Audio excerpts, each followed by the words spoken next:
carrosses de gel i els posaven aquí dintre unes capes de gel i unes capes de palla. Suposo que el fons encara no hi havia fons perquè havia d'estar enllosat.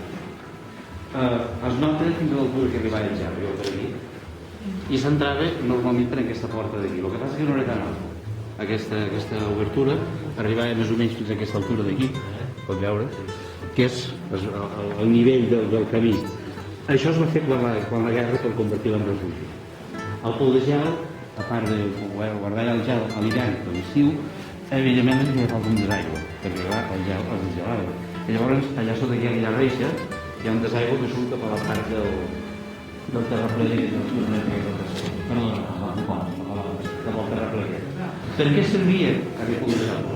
Però va arribar un moment, que ja al segle XIX, quan van trobar els mitjans per fer gel de forma manual, és a dir, de forma les neveres, congeladors, això va perdre la seva utilitat, perquè això va funcionar 200 anys. I llavors, a perdre la seva utilitat, es va quedar abandonat. I llavors aquí venien a jugar a la canalla i a ser perillós que era i tot.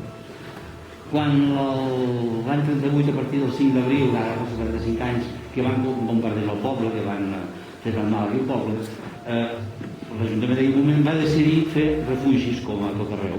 El més important de tot, el més conegut, el que van fer dintre de l'església, amb molt bona idea, perquè clar, sobre l'església, perquè els que tiraven bombes en els Franco, normalment la van esquivar a l'església, la van acceptar.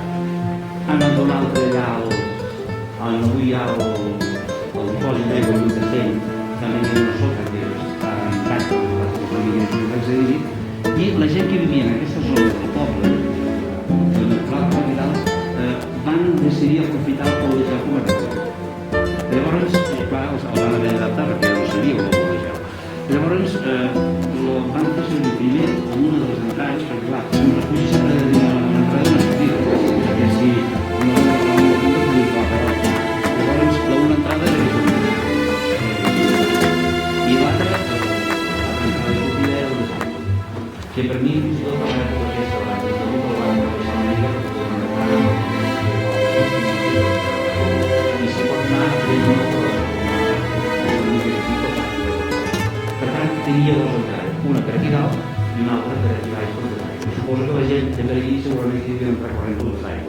De tota manera, perquè fos fàcil d'entrar-hi des d'aquí, el que van fer va ser esbotzar aquesta paret, van fer un tall des d'aquí dalt.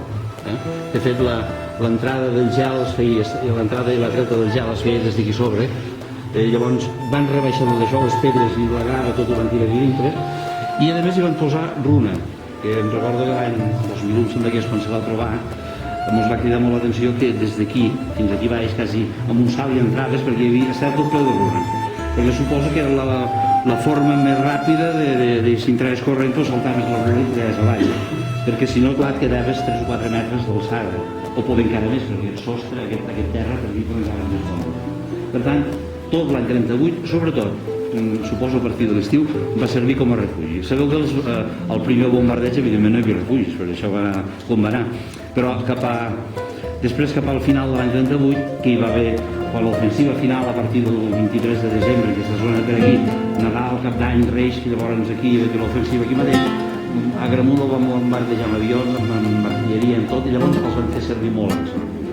Sobretot, diuen la gent, clar, hem parlat amb gent que havia estat a baix de l'església, que el dia 30 s'anava a buscar l'aeris perquè hi havia un bombardeig de matí o a la tarda i que semblava que no sortirien vius. L'església la van respectar. Suposo que la gent de per aquí, algú d'aquesta zona, també es van dir a aquí. És segur perquè si us hi heu fixat, els opius seu, a dalt a l'entrada, que viscut la porta, veureu que hi ha una pedra, hi ha com un grafiti gravat a la pedra l'any 31, les inicials. Per aquí, aquestes parets, n'hi ha alguna de d'aquestes inicials. I em recordo que ara no s'hi pot entrar perquè és perillós, però al desaigua, diré petit del desaigua, perquè suposo que aquesta època no hi havia massa gent en aquesta zona, es devia amagar més que dins del desaigua. Doncs a dins del desaigua també hi ha alguns indrets que també hi ha grafitis, és a dir, la gent havia de fer una persona de allí, perquè de fet hi ha una llosa d'aquestes de sorrenca i llavors és fàcil de gratar. Doncs aquí dintre també n'hi ha. Per tant, m'imagino que l'indret veritable del refugi era aquest d'aquí baix. Perquè aquí també hi ha un problema. Si bombardessin aquesta zona i tenen la mala sort de caure l'obra aquí al damunt, aquesta cúpula no sé si l'hauria aguantat una explosió molt forta d'una bomba. Llavors, suposo que la gent que no devia anar com som ara, era més fàcil que tot